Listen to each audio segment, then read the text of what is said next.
Kobe में मुझे पहले भी आप लोगों के बीच आने का सौभाग्य मिला है।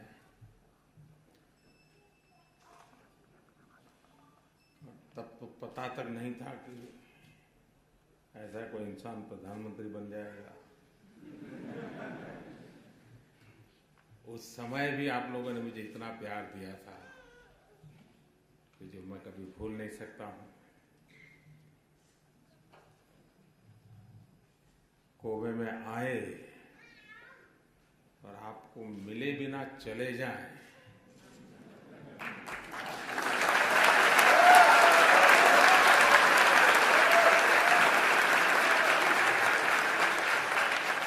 इसकी मैं कल्पना भी नहीं कर सकता।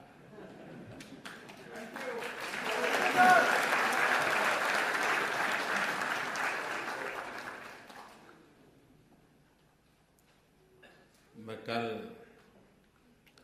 प्रधानमंत्री अबे से बात कर रहा था।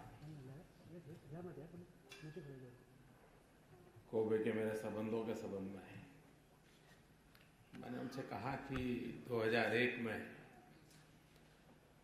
जब गुजरात में भयंकर भूकंप आया तो कोबे सबसे पहला था जिसने आकर के गुजरात के लोगों की मदद की थी।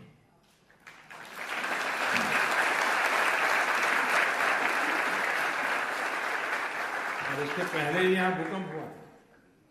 उसके बावजूद भी और जब सुख में कोई आए ना आए, रहता है, आया होता तो अच्छा होता, लेकिन दुख में कोई ना आए तो याद रह जाता है। और जो दुख में पहुंच जाए वो जीवन भर पूज्य लगता है। कोबे उस रूप में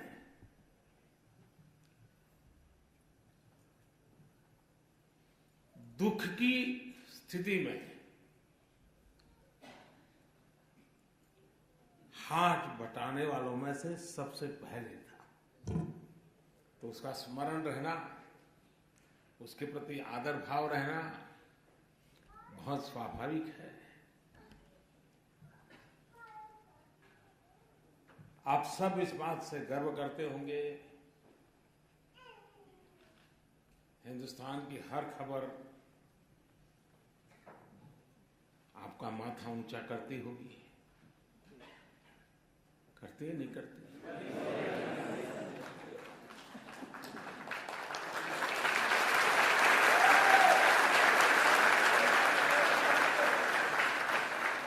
सीना तान करके आंख में आंख मिला करके बड़े हौसले के साथ अब बात कर पाते होंगे।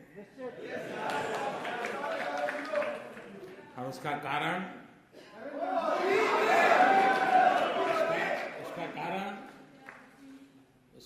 मोदी नहीं, उसका कारण 125 करोड़ हिंदुस्तानी है।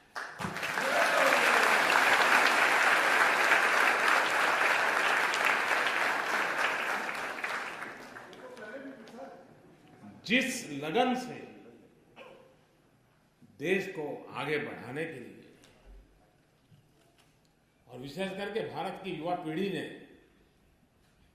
जो मन में ठान ली है और जिस प्रकार से पुरुषार्थ कर रहे हैं, किसी को भी गर्व हो। 2 साल भयंकर अकाल के रहे, बारिश बहुत कम हुई थी और भारत की अर्थव्यवस्था ऐसी है कि अकाल में सब कुछ चरमरा जाता है। लेकिन उसके बावजूद भी 2 साल के भयंकर अकाल के बावजूद भी, स्कैर्सिटी के बावजूद भी सारा विश्व एक आवाज से कह रहा है कि बड़ी इकोनॉमी में सबसे तेज गति से आगे बढ़ने वाली अगर कोई इकोनॉमी है तो उसका नाम हिंदुस्तान है।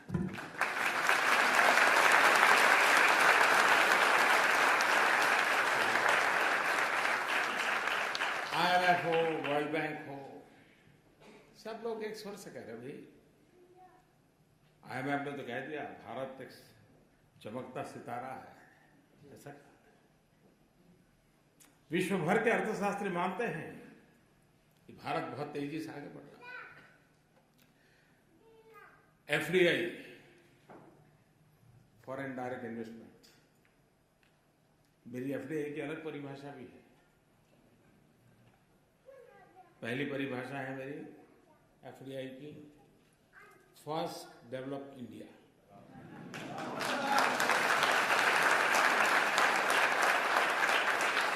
और दूसरी है फॉरेन डायरेक्ट इन्वेस्टमेंट।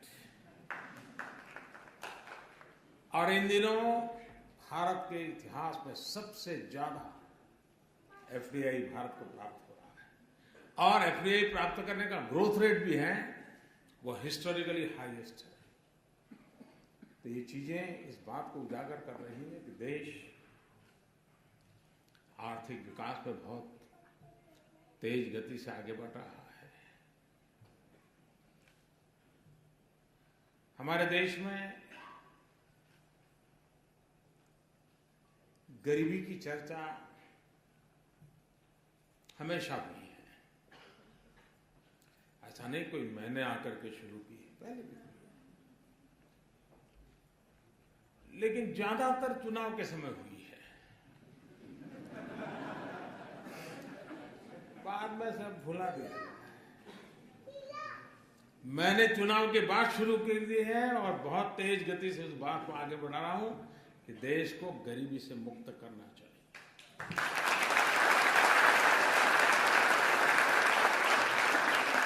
कर सकते हैं। अब हमारे देश में 40% लोग ऐसे थे, उनके नसीब में बैंक का दरवाजा भी नहीं था। वो सोच ही नहीं सकता कि इतने बड़े बिल्डिंग में जहां इतने शीशे लगे हो, मैं अंदर जा सकता हूं कि नहीं जा सकता। हमने आकर के अभियान चलाया कि सबसे पहले सबके बैंक के खाते खोल देंगे। अब पैसे तो थे नहीं, स्टेशनरी का भी खर्चा होता है, फॉर्म का भी तो खर्चा, 8 आना रुपया तो होता ही होता है। हमने सरकार को कहा नहीं, 1 पैसा लेना नहीं, मुफ्त में खाते खोलो। कुछ दिन तो आप जानते हो मेरा क्या हुआ होगा, लेकिन खैर फिर सरकार में सब लोग मान गए।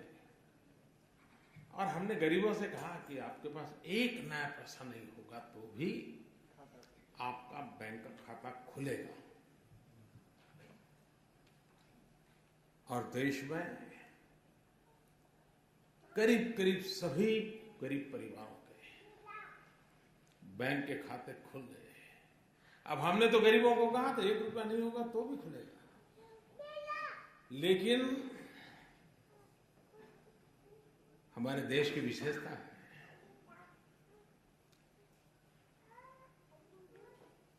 देश के गरीबों ने अमीरी दिखाई। बहुत बार हम अमीरों की गरीबी तो देखते हैं, लेकिन गरीबों की अमीरी देखने का सौभाग्य मिला। उनको कहा था कि आप 1 रुपया भी नहीं दोगे तो चलेगा। उसके बावजूद भी जिसका जीवन में कभी अकाउंट नहीं खुला था, बैंक का दरवाजा नहीं देखा था, इस एक शब्द पर इन गरीबों ने बैंक खातों में करीब करीब 45,000 करोड़ रुपया जमा किया। 45,000 करोड़ रुपया।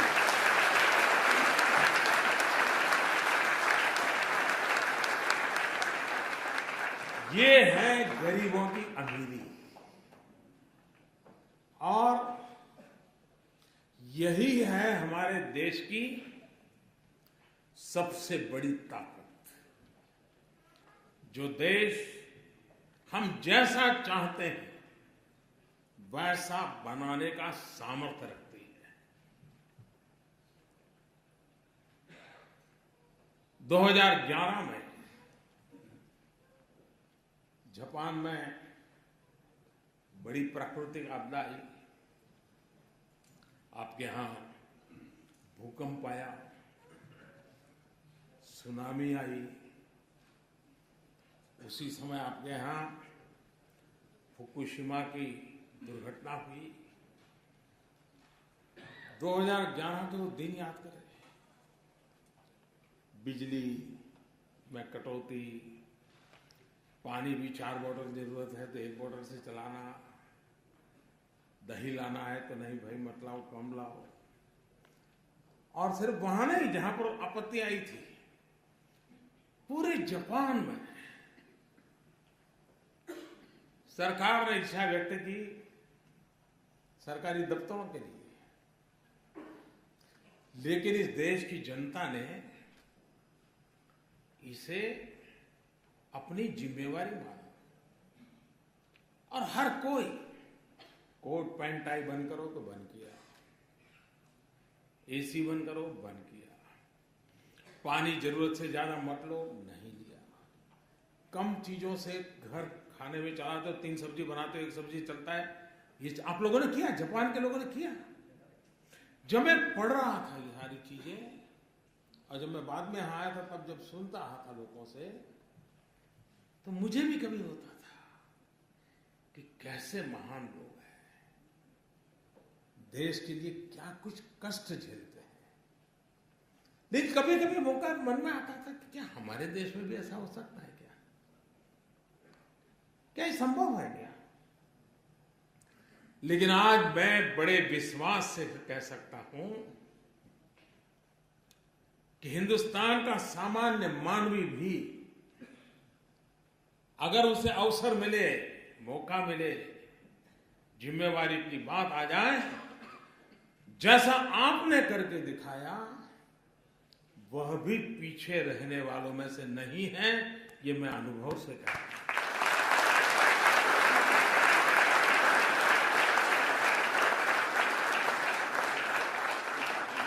अभी का मेरा ताजा अनुभव है।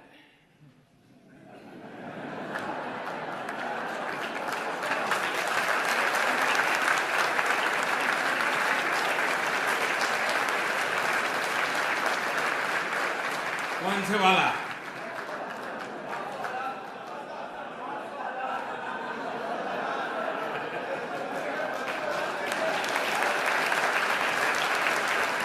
आपको भी पता है कि अचानक 8 तारीख को रात को 8 बजे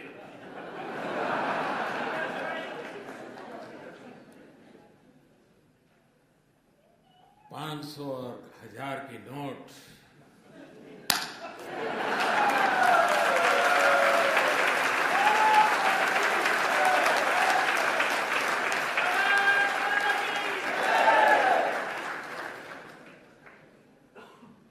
मैं 125 करोड़ देशवासियों को नमन करता हूं, सलाम करता हूं।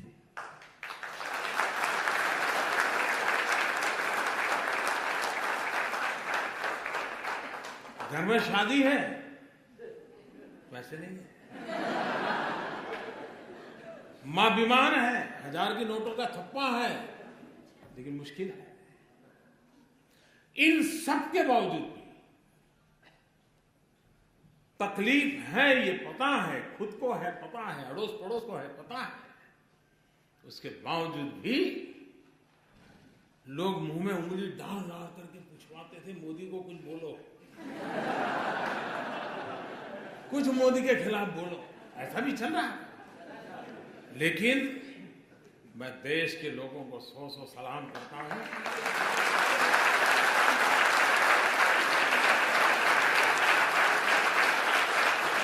कोई 4 घंटे लाइन में खड़ा रहा, कोई 6 घंटे खड़ा रहा,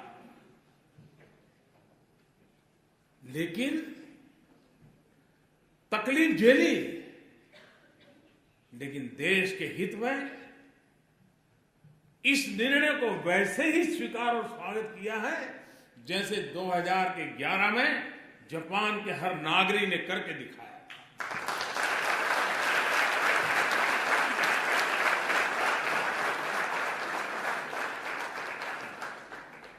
कुछ स्थान पर तो लोग 5-5 घंटे खड़े थे और अचानक एटीएम काम करना बंद कर दिया, तो भी चलो कल ठीक हो जाएगा। ये अपने आप में देश के उज्जवल भविष्य की निशानी है, उज्जवल भविष्य की निशानी है। ये ठीक है कि पाप करने वालों की संख्या कोई ज्यादा नहीं होगी, 1 लाख, 2 लाख, 5 लाख लोग होंगे। मुसीबत 125 करोड़ को हो रही है, लेकिन फिर भी 125 करोड़ को लगता है कि अगर इतना सा झेलने के बाद, और आपने देखा होगा, अब तो व्हाट्सएप पर सब आता होगा, पहले गंगा में कोई चवन्नी नहीं डालता था,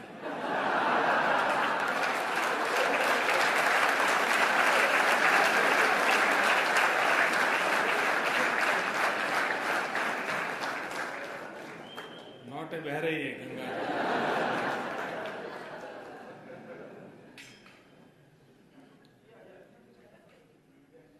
आप मुझे बताइए,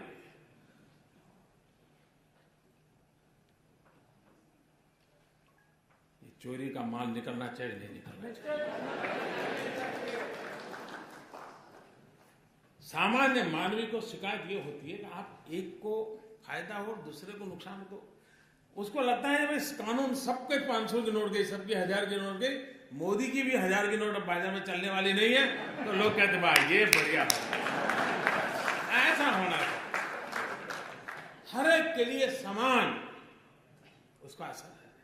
और इस कारण, इस निर्णय से मुझे भी पता नहीं था कि मुझे ऐसे आशीर्वाद मिलेंगे, जिस आशीर्वाद के शायद मैं जब सोच रहा था कि ये करूंगा तो क्या क्या तकलीफ आएगी, क्या क्या फायदा होगा, वो तो मैं सोचा ही नहीं था। मैं दिमाग खपा रहा था कैसे करूं कैसे, और अच्छा ये काम ऐसा था कि लोगों से बता भी नहीं सकता था, अचानक करना पड़े, वरना तो खेल खत्म। जो लोग इतना जमा कर सकते हैं वो अपनी जगह भी कर सकते हैं, तो इसलिए इसको सीक्रेट रखना भी जरूरी था। तो मैं सोच रहा था ये तकलीफ होगी, ये तकलीफ होगी, ये मुश्किल होगा, तो हमारी छोटी सी टीम थी, बैठ करके रास्ते खोद रहे थे, लेकिन मैंने ये नहीं सोचा था उसमें से मुझे कोई आशीर्वाद भी मिलेंगे। जब लोगों को पता चला कि किसी गृहिणी के, कि हर महिला सब्जी लेने जाती थोड़ा बचा लेती है, साड़ी के पल्लू में बांध के रखती है, घर में सब खाली हुआ, मुसीबत आई वो निकाल के दे देगी, लो जाओ जाओ ले जाओ। हमारे देश में महिला कुछ न कुछ बचा के रखती है, और ईमानदारी का होता है, कोई बेईमानी का पैसा नहीं होता है। जब हमने कह दिया कि अगर किसी गृहिणी का 2.5 लाख रुपया अगर वो बैंक में जमा कर देगी, तो सरकार उसको नहीं पूछेगी कि 2.5 लाख रुपए कहां से आए थे।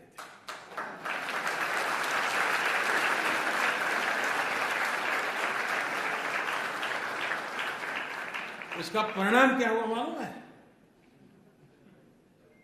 कई बेटे और बहुएं भी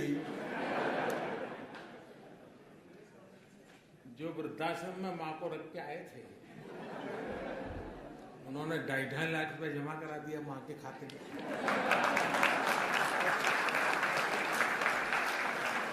अब मुझे बताइए वो मां मुझे आशीर्वाद देगी कि नहीं देगी?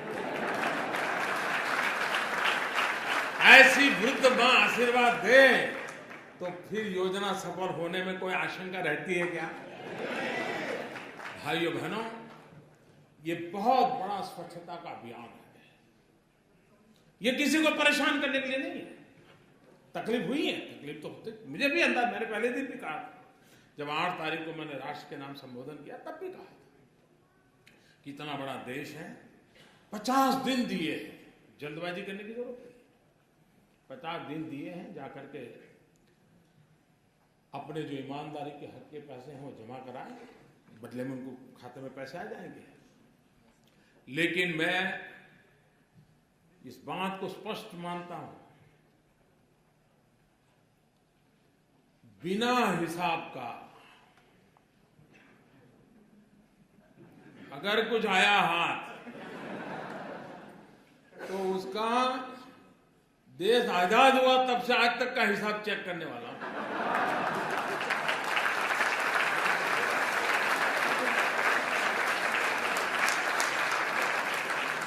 जितने लोगों को नए लाना पड़ेगा ला करके भी इस काम में लगाऊंगा। हाँ, ईमानदारी का है, उसका जय जयकार, उसको कोई प्रॉब्लम नहीं। लेकिन इस प्रकार से किसी ने जमा किया और वो सोचता होगा कि आज बैंक में रख दूंगा फिर देख लूंगा, कोई बचने वाला नहीं है।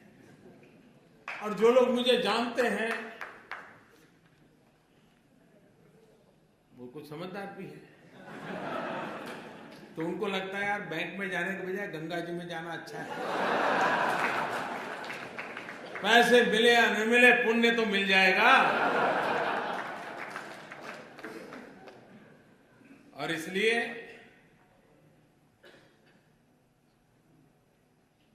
देश को मैं फिर एक बार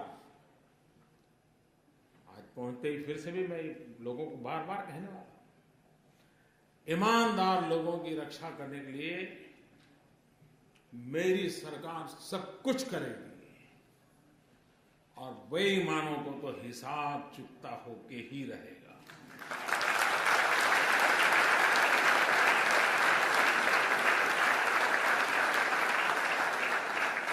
अच्छा, ऐसा नहीं कि हमने रातों रात किया है। हमने पहले एक स्कीम निकाली कि भाई आप इतना दंड दे करके जितना दे सकते हो दे दीजिए। तो करीब 67,000 करोड़ रुपए आए।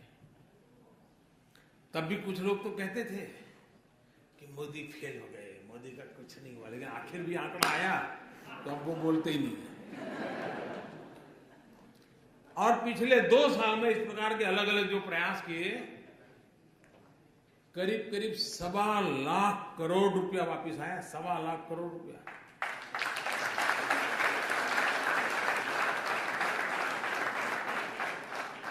तो मौका दिया था, ऐसा नहीं कि नहीं दिया था। लेकिन फिर भी अगर आपको लगता है कि वैसे ही है पहले जैसे थे, तो फिर गलती मेरी नहीं है।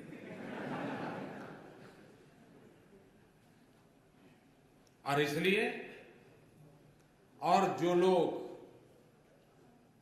अब 30 दिसंबर तक उनके पास समय है और 30 दिसंबर तक कोई तकलीफ के बिना सारा कारोबार, हाँ जल्दबाजी करेंगे तो थोड़ी तकलीफ हो सकती है, लेकिन 30 दिसंबर तक कोई मुश्किल नहीं होगा। 125 करोड़ देशवासियों का उनके हक की चीजें मिल जाएंगी। लेकिन कुछ लोग सोचते होंगे कि 30 दिसंबर के बाद, तो मैं आज फिर से यहां ऐलान करना चाहूंगा कि ये स्कीम पूरी होने के बाद दूसरा कुछ आपको ठिकाने लगाने के लिए नहीं आएगा, इसकी गारंटी नहीं है।